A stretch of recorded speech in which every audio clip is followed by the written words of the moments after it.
morning, may it please the court. Craig Pugatch on behalf of the appellant. The appellant at the time of the appeal was the Bardi Foundation. We've actually, for the record, filed a motion to substitute a party plaintiff due to a sale of the note obligations. I don't believe it affects anything today, but I wanted to make a proper appearance. I just learned of that a few minutes ago. Is the other side already on notice of it, and is there any objection to substitution? No objection, Your Honor. Thank you.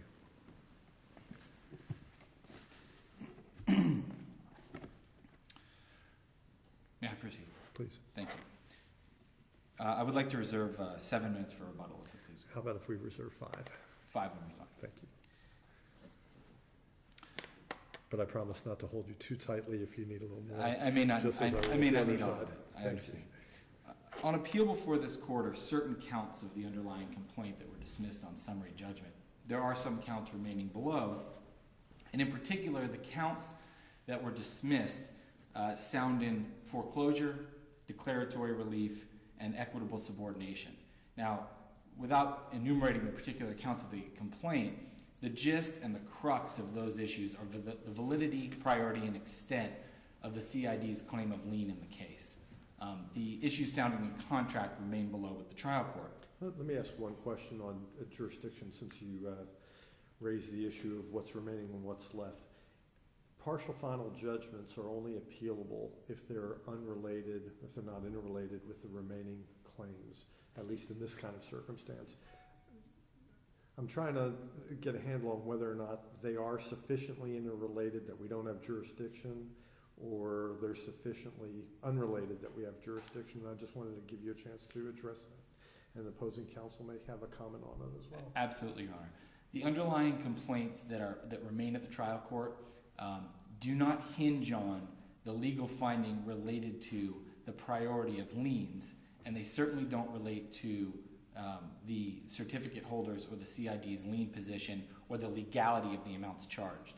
The underlying issues essentially stem from a settlement that we contend were reached in the bankruptcy court that would... A settlement based on the assessments and the amounts claimed? Well, it's a settlement that would apportion the amounts that would be paid out of a sale, but would not actually determine whether certain amounts were charged were proper or not proper. So doesn't the foreclosure case remains pending? The foreclosure count as to the CID is here. The foreclosure case, where we are foreclosing out the owner, remains pending below. Okay. So the issue in this court, and the issue that was dismissed on summary judgment, pertains to the claims that the CID has asserted as a super priority tax claim. Essentially, they have used their special assessment powers to assert co-equal liens with the tax collector for certain obligations of the property owner. Where the court erred is that it granted summary judgment in the face of substantial factual issues related to our counts, because the CID has argued that the bond proceedings primarily, as well as their defense of laches and their defenses of estoppel, essentially act as a curtain to prevent the court from looking at these fact allegations. The equitable subordination count and the declaratory relief count, without question, have fact issues. The court didn't get into those fact issues, let alone make an error in finding on those fact issues. Instead, the CID has argued that their validation of the bond proceeding should act as res judicata and prevent us from challenging the underlying charges or the validity, priority, or extent of their liens. And in particular, they've argued this on both an estoppel basis and a res judicata basis. Is it your position that anyone who subsequently acquires a parcel such as this is entitled to go back and challenge the assessment mechanism that was used?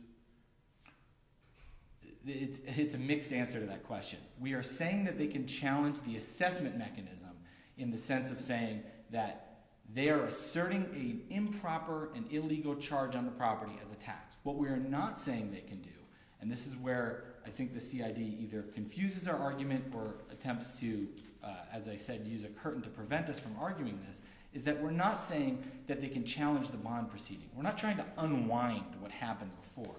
What we are saying, as we would either be as a property owner or in this case, it's even more important to consider our posture as a mortgage holder, because we're not the person in standing to go to the CID and challenge these at the time that the assessment's made. Our standing doesn't come into play until such time as there's a default and we become able to enforce our rights through a circuit court proceeding such as foreclosure. To go back to my question, and I want to use it as a hypothetical rather than this particular situation. If you have a planned unit development of 500 units, and there's a mortgage on one of the units, and everything is going along swimmingly for 20 of the 30 years of the mortgage, and there's a default, and some taxes and assessments haven't been paid, but you haven't really pursued that. But ultimately, you've got to pursue a foreclosure in the 20th year. Can you go back and challenge the methodology that led to the unpaid assessments for the last 4 or 5 years? Our position is yes, Your Honor, you can. And that's how does that impact all the other unit owners who, I think in theory at least, would have to, 15, 20 years after the fact, have to get a recalculation of their own assessments, potentially to make up for the overcharge to your situation? The difference is that those unit owners, either by affirmative assent or by waiver of their rights, can't go back and do that. We're not the police here. We're not asking this for everybody. What we're saying is the first opportunity that we had to challenge these assessments is when we have a default and we can come in and enforce our rights under the mortgage. We didn't waive our rights. We didn't agree. But we why didn't vote for the why are you not sort of standing in the shoes of the owner, anybody that's predecessor to you, or the owner who, when they acquire the property, they know these assessments are potentially there? Why are you not bound by their failure to object? Well, because it's a different party. We haven't subrogated our rights to that of a unit owner. We haven't purchased from a unit owner. We haven't done anything to take their position as a successor. You're lending on the unit owner's interest, correct? In the foreclosure? I'm sorry, I didn't hear you. You're lending. Your position is that of a lender. Yes, sir. So you have lent on their ownership interest in this development. That's correct. So why are you not subject to whatever they were subject to? You acquire the interest based on what's in the public records. You know there's a possibility of assessments. I don't recall now if there were any outstanding ones. I don't think there were. But you stand in the shoes. You have knowledge at that point. Here's if you wanted to. I mean, I'm not saying you have actual knowledge, but you're on constructive notice that there are assessment mechanisms that are on this property. And if you make the loan, why are you not subject to those assessments, or you choose not to make the loan because the risk is too high? Because we have the right to rely on the fact that those assessments that are in place as a record or as a matter of law will be implemented in the legal and appropriate way by the community district. So we absolutely are bound by the notion that the CDD was developed, it was recorded, it has lien rights, it has assessment rights. Our issue, and this is really the statutory issue as opposed to the equitable subordination issues, I want to split those two. Our issue is that they took charges that should have been collected through the invoicing and levy mechanism, which would have been subordinate to our interest. And instead, they used the tax mechanism in order to collect on those charges. So we absolutely are bound by the notion of what you said. We knew when we were getting into this deal that they could levy and assess pursuant to the taxing authority, and we know that the taxing authority can put ad valorem on the property. What we didn't anticipate, and what we shouldn't have to anticipate, is that they will use that improperly and include charges to prime our lien that shouldn't be there. And that perhaps is a segue to the part of the argument related to the statutory procedure. The statutory procedure that I'm referring to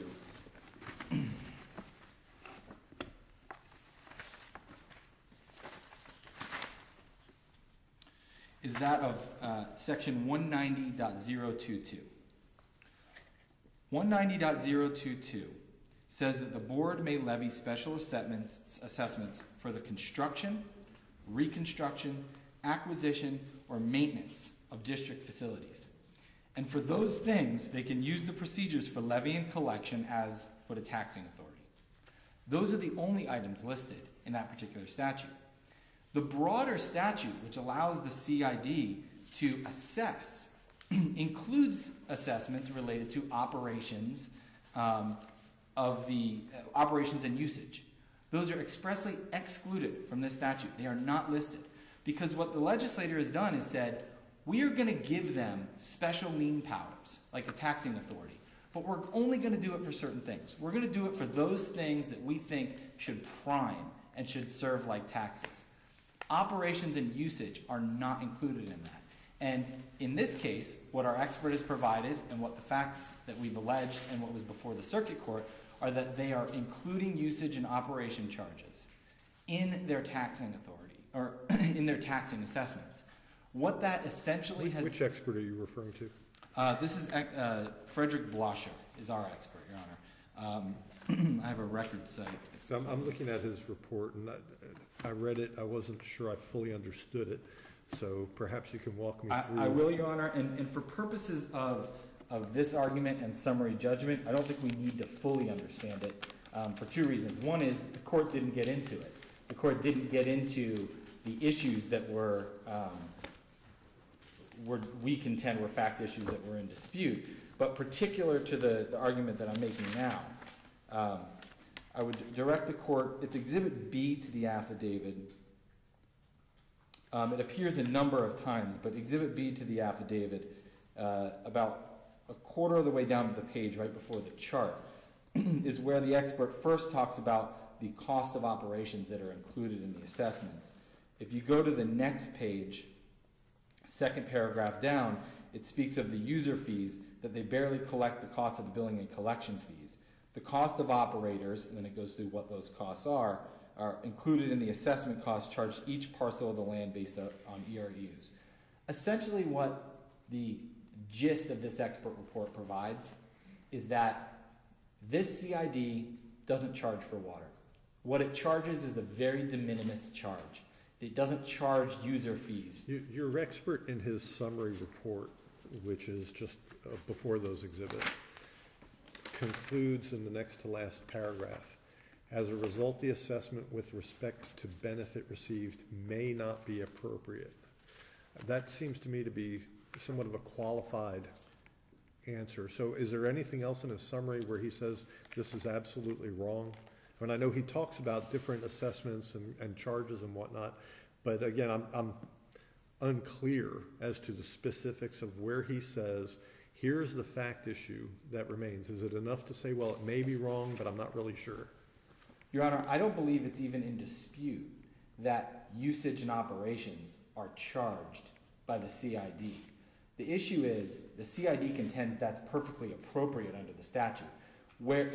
I'm not dodging the question, but I want to make a little bit of a distinction on the issue on the summary you just made, which is that the issue of special benefit, where he says it may not be appropriate, that applies to the bigger picture. It's really a two-step process the CID has to do. Number one, can they assess for this? Can they use a special assessment? And if they find that there's a special benefit, then they can assess for it. We don't dispute that they can assess for it. The second part is, how do we collect it? And it's in that second part of how do we collect it that the issue lies. So where he says it may not be appropriate on the special benefit, he's talking about factor number one.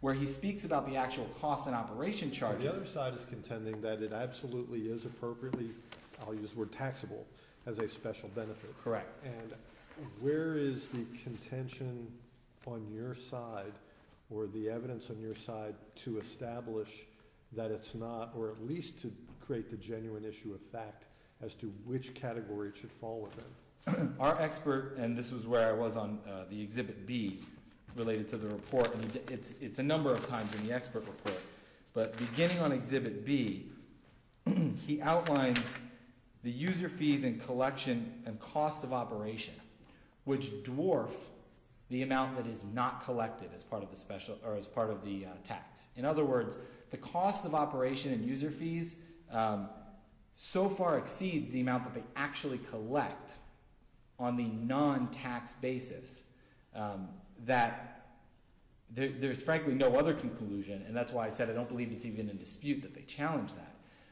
The issue is really, I think, one of law. Counsel, you're at 15 minutes. I just want you to be aware of your time. Okay, Your Honor. I'll proceed a little bit more because I want to touch on the other claims. In particular, the issue of the bond proceeding, I contend, is a red herring. The case that is cited by the appellee, and specifically the case of Murphy v. City of Port St. Lucie. This is a Florida Supreme Court case. It's at 666 Southern 2nd 879. This case outlines that the bond validation proceeding is to establish the validity of the issuance of the securities, the ability to borrow on the bond. The implementation and the use related to how they take that money and use that money is a collateral issue which is not appropriate for appeal on the actual bond proceeding itself. In other words, that is an issue that is not litigated in the bond proceeding. If we go back further in time, that is a 1995 case, the Florida Supreme Court in Gainesville v. State, which is at 366 Southern 2nd 1164, explains the exact same thing. And in this case, it even deals with the question Your Honor asked first. If any charge or class of charges imposed by the city were declared by a court of competent jurisdiction to later be illegal, the city would simply have to change its methods of raising the covenanted revenue, as for example by an across-the-board rate increase.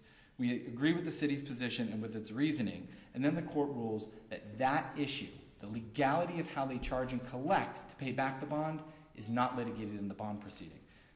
If I have any time left, I would like to reserve some for rebuttal, but I will conclude on that point, Your Honor. You'll have 4 minutes. Thank you, Counsel.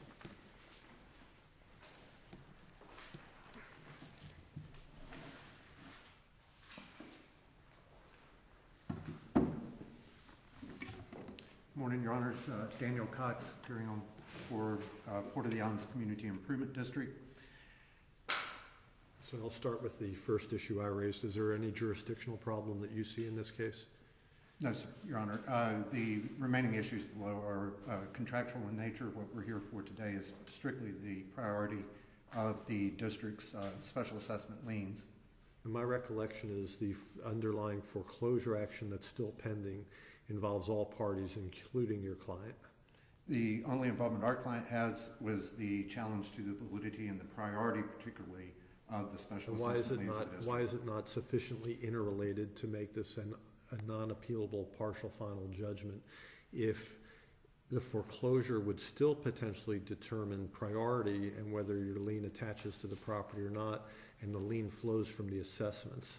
The actual foreclosure of the property owner's interest in the property has occurred. They just have not taken it to the foreclosure sale, but the foreclosure order has been entered. And that order did say that it's subject to the priority of the district special assessment liens, and subject to the counts that address that had not yet been adjudicated. The assessments are a priority lien by statute. Mr. Pugat spent time talking about 190.022 Florida statutes, but he did not talk about 190.021 Florida statutes.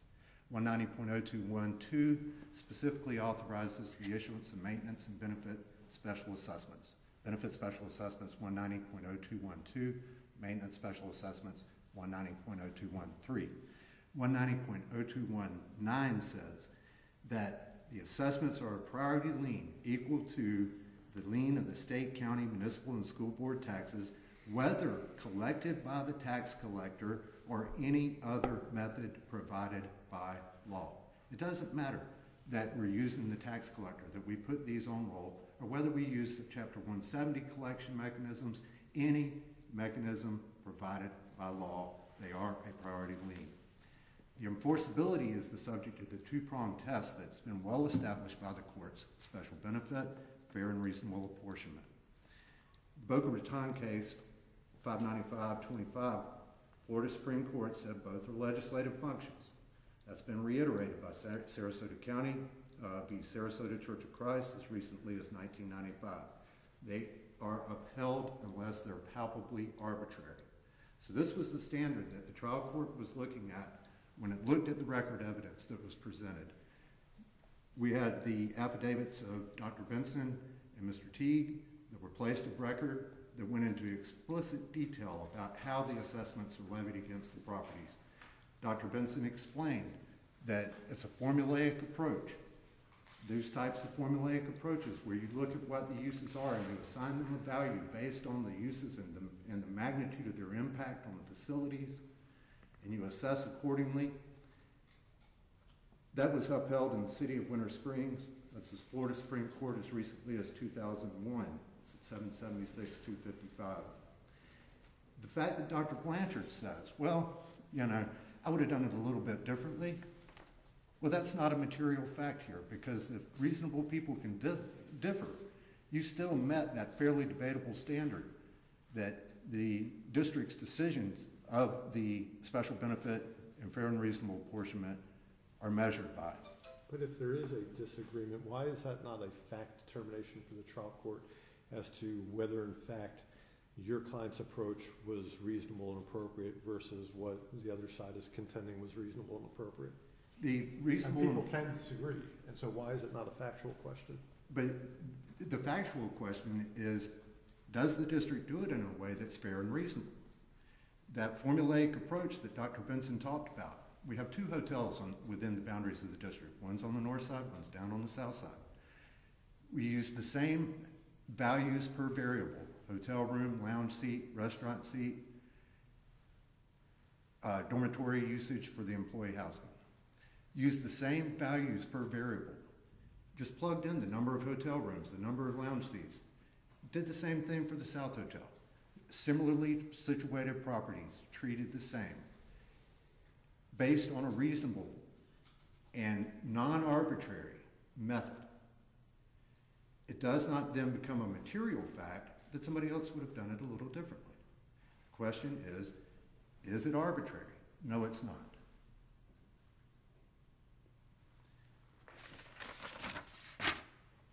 In Rush v. Hollywood, the court said, this is the Supreme Court said, that the legislative findings are presumed correct. The burden is on the challenger to rebut by clear, cogent, and conclusive evidence. So there again, just because he has a different opinion, that's not conclusive. Is the district's action non-arbitrary? It is non-arbitrary. Well, what would it have taken for the appellant to create what you would suggest would be a genuine issue of fact? What did his expert have to do differently that you're submitting he didn't do? I don't believe that there is anything that could be done at this point, because this had been of record and established since 1993. It was when the latest amendment to the apportionment methodology was done. The district has not changed what it's been doing since that time. And to show that that is unreasonable, they would have to show that the district acted arbitrarily. And they could not show that the district acted arbitrarily because the district acted based on a formula that was equally applied to all similarly situated properties. I don't believe they could put anything in the record that would show that that was arbitrary. And that's what they would have to show. Well, again, going to a hypothetical scenario, what would an expert ever be able to put in to show that there's a genuine issue of fact remaining? Would the expert have to say, well, it was applied disproportionately and here's what shows it's disproportionately? Or can the expert simply say, we're being charged for certain things that don't benefit our property, here's why, and therefore it's unfair as to my client? I believe that yes, that if they could show that there was some disproportionate application of the methodology, the impacts may be a little bit different because one property owner may not be operating their business as well as the other property owners. So the impacts may be a little harsher on them because they don't have the revenue. But the application is the same. If they could show a disproportionate application of the methodology, well, you charged us 0.5 ERCs for a hotel room, but you only charged them 0.4 ERCs for a hotel room. Something along that lines. But that did not exist in this case, as evidenced by Dr. Benson's testimony, affidavit testimony, that the same values per variable were applied to both North and South Hotel.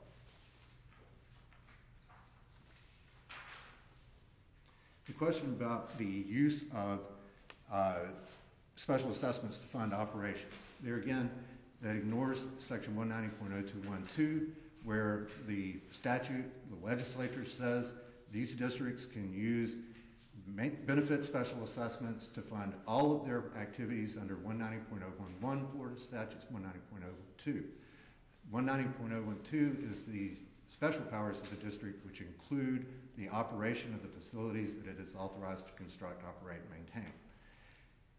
You have to have, at the basic level, we think about a water treatment facility or sanitary sewer treatment facility, there are certain costs of operations that you're going to have that same amount of cost whether you treat or produce 1,000 gallons or 10,000 gallons or 100,000 gallons. The state requires us to have a licensed operator on site a certain number of hours a week, regardless of the quantity of water that we treat. These are fixed costs. That facility that provides the special benefit, if you're not covering those fixed costs of operations, which are absolutely necessary for that facility to be available to the property owner to use when it needs to, then you haven't provided the special benefit. So by its nature, those fixed costs of operations are also providing that special benefit that the facility is there to provide. It's the variable costs that are funded by user fees. And Mr. Teague, in his affidavit testimony, offered that to the court, and the court found that credible evidence and ruled in the district's favor that it can use special assessments. The special assessments that are used by the district, excuse me, got ahead of myself. The fees for services that are charged in 190.035, sections 3 and 4, the legislature tells us that those fees have to be, when taken with the special assessments levied for that purpose, sufficient to fund operation and maintenance of the facilities. So the legislature even contemplated expressly that operations could be funded by special assessments. Further, in 1999, the legislature required that a community development district file a notice of establishment in the public record. The district did so. It's at page 289 of the record. That notice of establishment has statutorily mandated disclosure language where the legislature said, you will tell people this. The district levies non-ad valorem special assessments for the purposes of construction, operation, and maintenance of certain facilities. And these can result in you losing your property if you don't pay your tax bill, or if you don't pay those special assessments. They are a super priority lien. So we go back then to the arguments of the validation bonds. The validation of the bonds, Mr. Pugach says that res judicata is what we're arguing. No. The statute specifically says in section 7509 of Florida Statutes that an order of validation is forever conclusive to all people, any person having an interest in the real property subject to the duty to pay the assessments that are pledged for the repayment of the bond, as long as those items are determined in the validation order, they are forever conclusive and cannot be brought into question by anyone at any time thereafter. Okay? It's pretty direct and pretty conclusive that these matters that were determined by the court in the validation order are binding. And what did that court find? It found that the district had the authority to issue the bonds, it had the authority to construct the project, that the special assessments that are levied confer a special benefit on the properties, and that they are fairly and reasonably apportioned, and they're a first priority lien on the property. All of that was determined in the validation hearing as to the portions of the assessments that are levied for the repayment of those bonds. They cannot be brought into question. It's not res judicata, it's a statutory bar.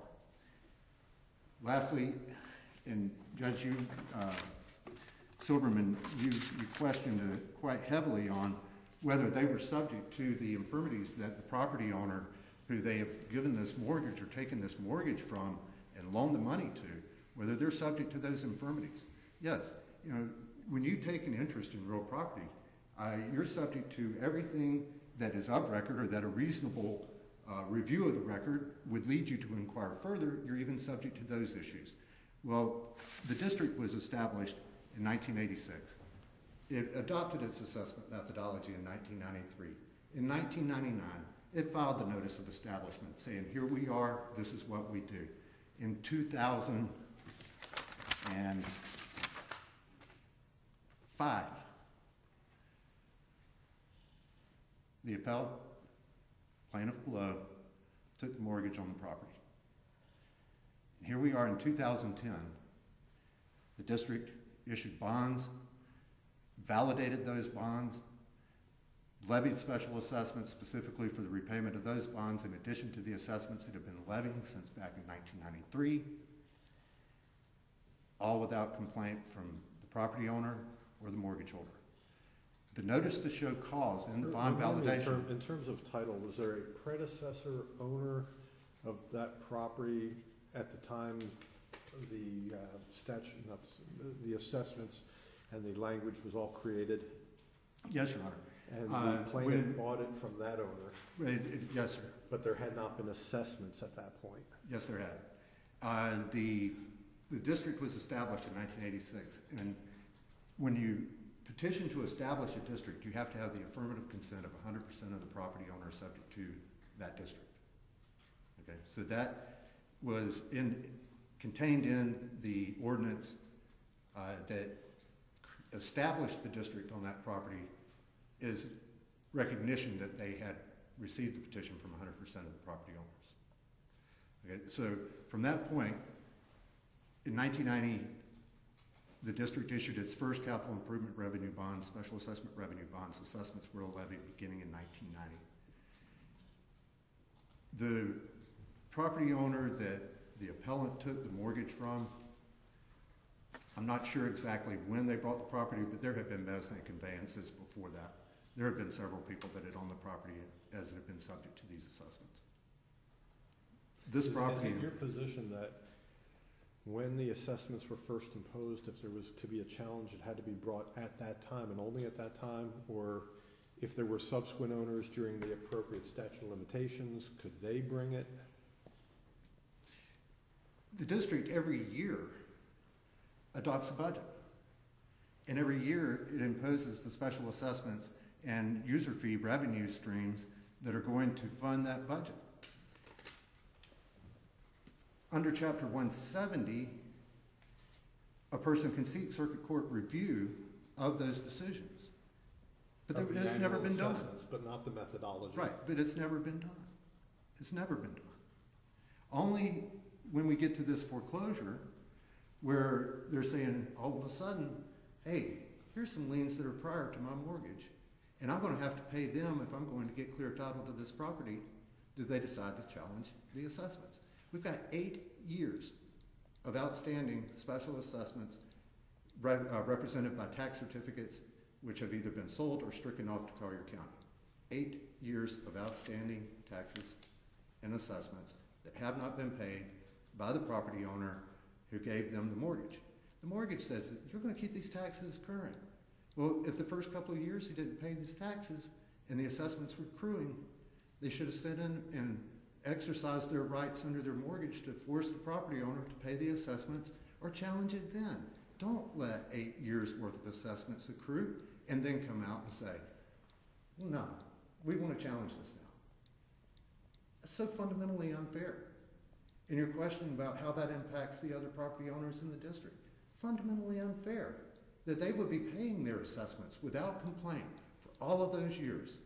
And then we would have to go back and take that revenue stream, $700,000 worth of outstanding assessments that we haven't been able to collect because of bankruptcy and now this proceeding, and reapportion that among all the other property owners who have paid. Fundamentally unfair.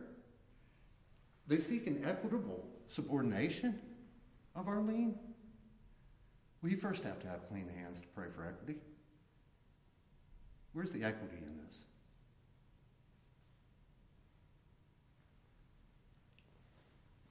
Judge Pasquet and another property owner, actually adjacent to the property owner subject to the mortgage, filed bankruptcy years ago. Judge Pasquet was the senior bankruptcy judge at the time. he opined that we really have to look at the interests of the other property owners who have been doing what they were supposed to do. And as a court of equity, we can't do harm to people who have behaved. To favor someone who hasn't exercised their legal rights under the mortgage and now is asking for equity. Lastly, the notice by publication of the order to show cause clearly states that all persons with any interest in the property were to respond to that order to show cause, appear before the court at the validation hearing, and say why the bonds and the assessments should not have been validated. Nobody showed up to do so. They then go back to the circuit court 4 years later and say, we'd like you to review this decision of your sister circuit court that was made 4 years ago. Well, the time for appeal has expired. They had not shown up to argue at the order to show cause. There had been no appeal filed. And that circuit court recognized that it did not have the authority to review that final judgment in the validation hearing. And there, I would argue, you do not have jurisdiction to review that question, because jurisdiction to review a validation order lies with the Supreme Court, and it must be made within the appropriate time after entry of the order, neither of which were done. Thank you.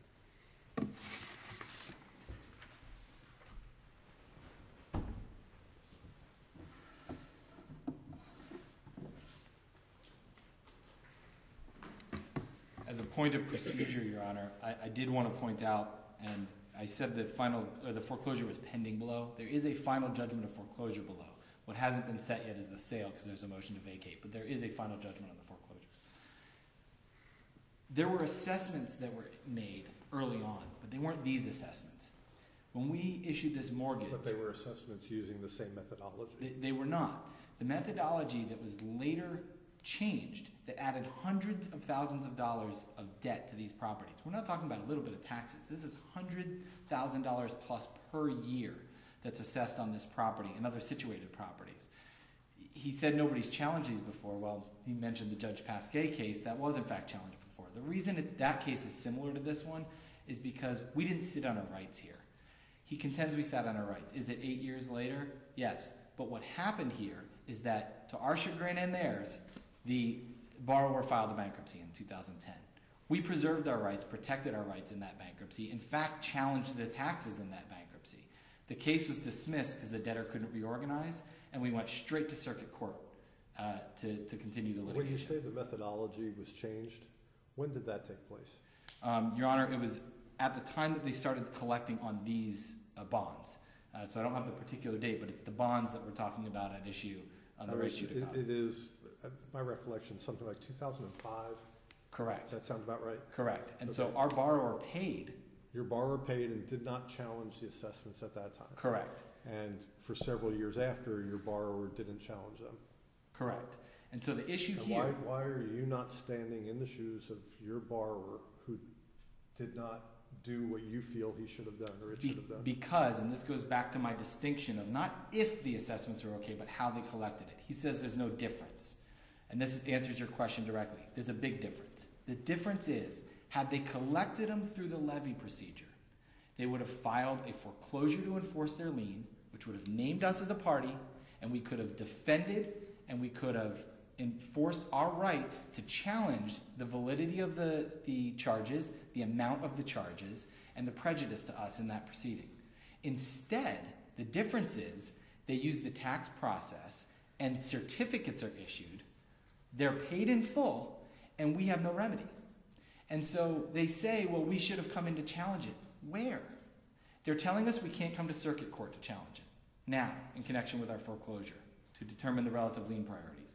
They're telling us we couldn't have come in before because we weren't the owner of the property.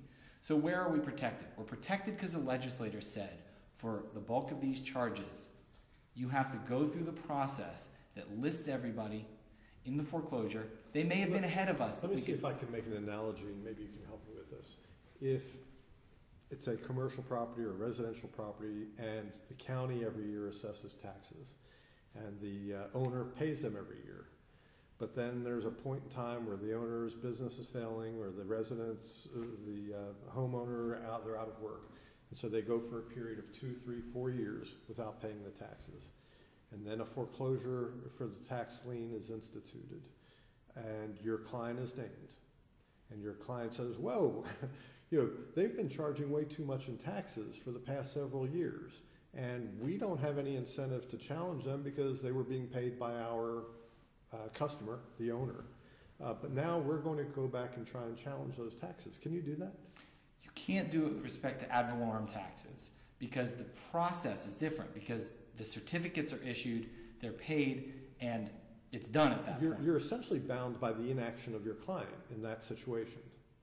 In the situation of a taxing authority, that's correct. And so when the legislature said, we're going to give a CID those same special powers that are normally reserved for municipalities and cities, that we're going to limit that to make sure that, as I said before... Well, why aren't you bound by that same principle that if your client never felt aggrieved enough to challenge it, how does the mortgage holder years later get... And I understand this goes to the heart of the case, and you've really argued it at some length in the briefs and again today, but I'm personally just struggling with that. Because a mortgage holder can't go back and challenge the methodology of assessments by the city or county taxing authority years later. Correct. And this seems to be created statutorily in a similar vein. I agree with you, and that's why I keep making that distinction, because it's created statutorily in a similar vein for certain types of charges. And so when I know I've asked a couple of questions. Take about a minute and wrap up. Okay. You asked before about the expert report. I wanted to point out at page 24 of Exhibit D of his report, there's a table of revenues and operations that was put in below. It specifically goes through an analysis and concludes with a table that specifically has operations versus maintenance. It begins on page 24. I'm sorry, it's Exhibit E. It's the third page of Exhibit E. There's a table that goes through. You asked a pointed question before, and I had to look at the record to determine it. So there was, in fact, a breakdown of operations versus maintenance below. What's been argued by the appellee here are facts. They say we don't have clean hands. They say equitable subordination shouldn't apply. They say that we should be bound by latches. Those are all fact issues that the record below was in dispute on. The experts were in dispute as to the operations versus maintenance, and no court has made a legal determination as to where these charges apply. Had the court below made a legal finding and said they're appropriately allowed to collect it, we'd be here on a different appeal. We'd be on the appeal of a legal issue, but we're not. The court below didn't even get into those fact allegations and essentially dismissed the counts on summary judgment without dealing with the disputed issues.